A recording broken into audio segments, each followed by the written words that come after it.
Obama presidency would leave our nation weakened, diminished, and divided. That's what Jerome Corsi says. He's the author of this brand new book, The Obama Nation. But Bob Beckel, former campaign manager for Walter Mondale and a Fox News contributor, has something to say about this, and both join us live this morning. Good morning to both of you, gentlemen. Good morning. Good morning. All right, so let me start with you, Jerome, because obviously you became well known with your many other books, but in particular the Swift Boat book about John Kerry. Yes. Now you've written one about Barack Obama. You say that this is not pro-McCain, it's not pro-Hillary. This book is directly against Obama. Why?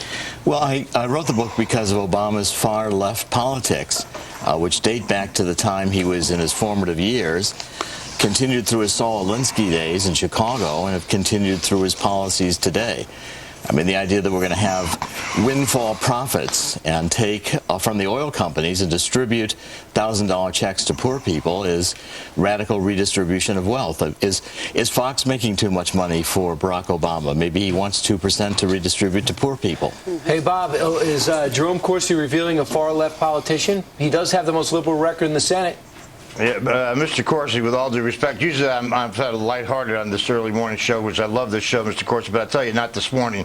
This book is full of innuendos, misstatements, lies. He says, Mr. Corsi says, it's 300 pages, 600 footnotes, and I stand by every statement in this book. Well, let me see if you stand by some of these statements, Doctor. Obama never revealed if or when he stopped using drugs. That's a lie. The truth is that he said in his own book, Dreams from My Father, that he stopped when he got into college. Well, great. We have Barack Obama's testimony on that. What additional proof do we have? I mean, there's no indication what proof do we have when you stopped using drugs? I mean, what does that mean? That's ridiculous. I mean, look, I'm not running for president. Barack Obama is. He fully admitted his drug use, both marijuana and cocaine.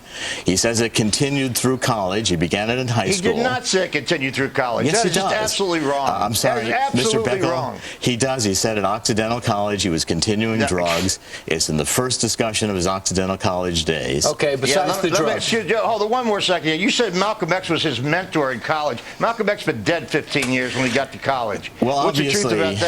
He read Malcolm X. He has extensive. That's probably good enough. He had extensive discussions of Malcolm X in his autobiography. It goes page after page. He says Malcolm X was the person he resonated with more than any other African American author that he read. But Mr. Corsi, did you ever read anything about Hitler or anything like that, Doctor? They didn't resonate with me, and I never said. I see. Obama, and you know that they resonated with Obama. Well, he said so. Just read his autobiography. I've read his autobiography, and I don't think you have. Oh, no, I'm sorry. I about memorized his autobiography, and he says it explicitly.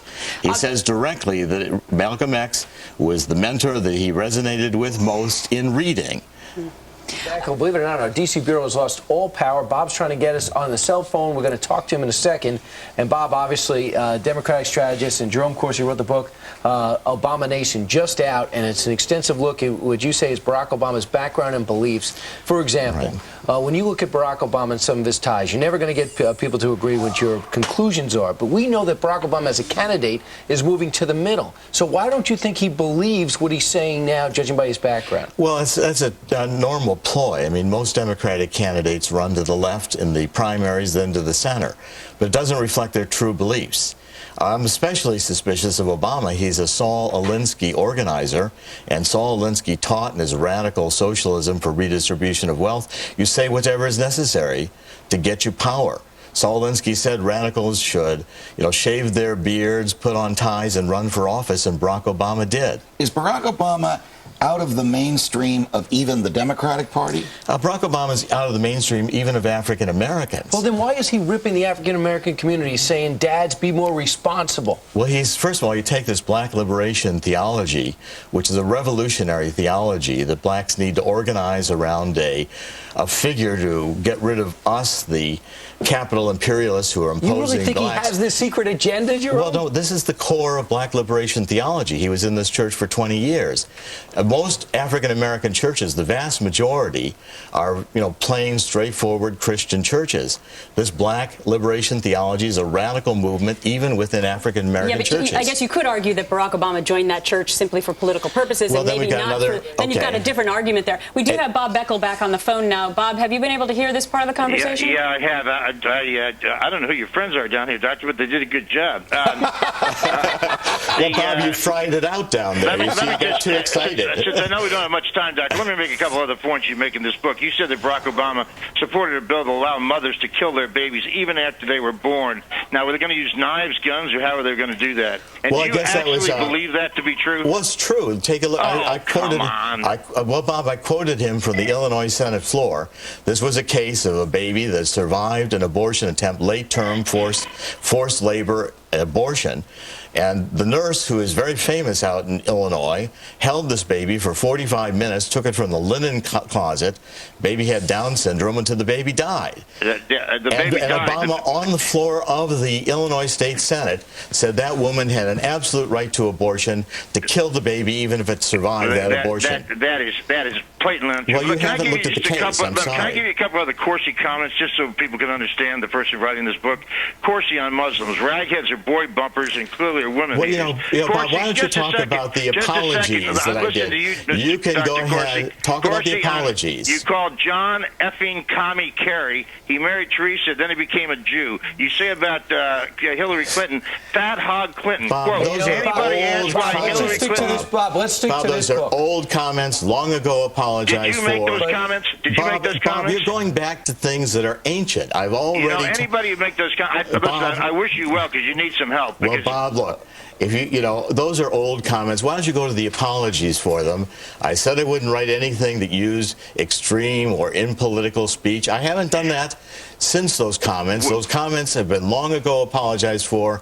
You're going back to ancient history without talking about the apology. How long ago was anybody asked Hillary why she couldn't stop B.J. Bill being satisfied? Bob, I really... She's a lesbo. I never defend these comments. Let's talk about this book. History. Can we talk about talk about this book? Let's just talk about this book in particular. What's the one thing that you think Bob doesn't even know about Barack Obama? Well, I don't think Bob appreciates how extremely leftist Obama is. And by the way, attacking me does not answer the arguments in this book. Ad hominem attacks on me are a fairly low way of trying to get to the substance of what I'm saying. Bob, but you understand why people may not, why Bob would take issue with some of the things. Well, Bob ought to look at the apologies. He ought to look at the whole record and not just go back to the original charges as if they have not been answered. Hey, Bob, we'll give you the last word, Bob. Doctor, I have looked through a good part of your book. All I can tell you is you say you have 600 sources. Most of those sources are people who have right-wing agendas who are against Barack Obama. I'm telling you, these are not ad hominem attacks. Ad hominem attacks are made up. These are things you did say, and I think you may have apologized for them, Doctor, and a lot of us have said things we wish we hadn't said. But frankly, if you're holding yourself out here to be an expert on Barack Obama and say the kinds of things you've said, you have to understand why some of us question not only your standing, not only the accuracy of your book, but also your history. Bob, this will be my 4th New York Times bestseller, hopefully, in the last 4 years. I've written 8 books in the last 2 years, and you're going back to ancient history. Jerome I don't Corsi, think that's fair. The author of Abomination, I'd Bob love to Beckel. talk to you again, Dr. Corsi. Anytime. You know what? We'll do this again. Anytime, any place, anywhere. You got it. Thank you, Bob. Thank you, Dr. Corsi.